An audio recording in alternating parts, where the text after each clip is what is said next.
Brought to you by Penguin.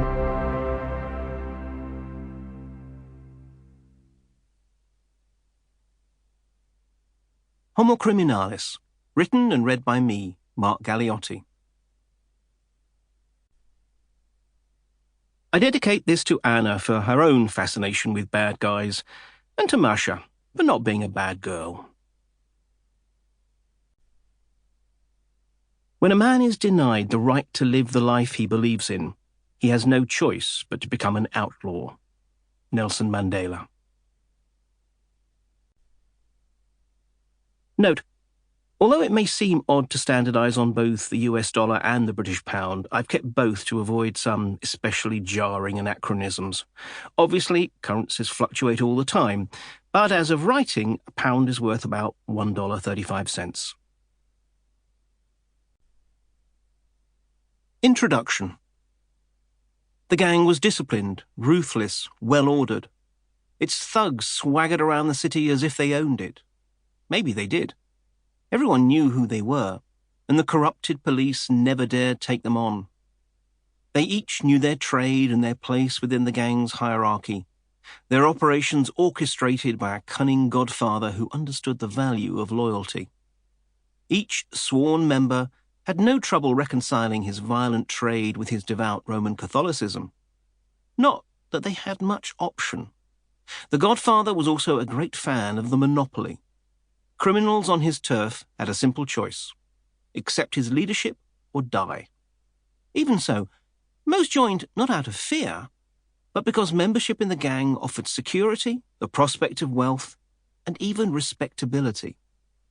After all, not only does money have a cachet all its own, but the godfather was as much a mediator and power broker as gang boss. People came to him willingly to have their disputes settled and their grievances avenged, knowing that his justice was rather quicker and more insistent than that of the courts. This could so easily be the mafia in its heyday, whether in its Sicilian bastions or the Little Italies of New York or Chicago. The gang boss, who is at once arbitrator and avenger, steps straight from the pages of The Godfather, 1969. Yet it is actually the description of a fictional but factually based brotherhood of thieves from Rinconete y Cortadillo by the Spanish writer Miguel de Cervantes.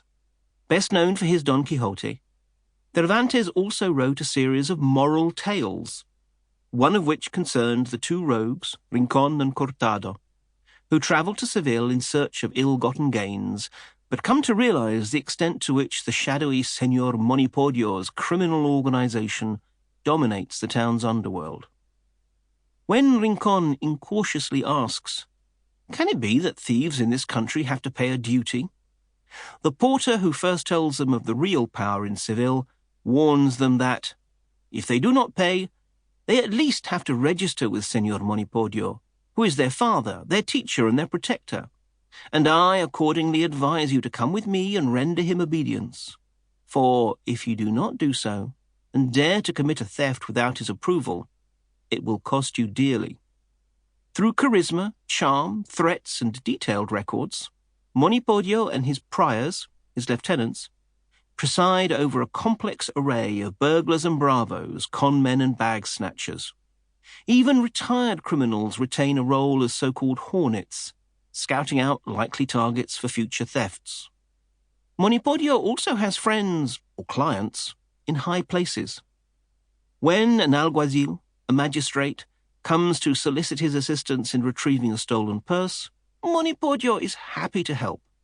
For the official is a friend and does us countless good turns every year. In many ways, this seems an astonishingly modern account, yet it was published in 1613 and was derived from other, even earlier tales of brotherhoods of thieves in Spain. Many seem to think that organised crime began with the migrations of the Irish and Italians to the United States in the 19th century. Especially daring works may present the pirates of the Spanish Main as primordial mafiosi.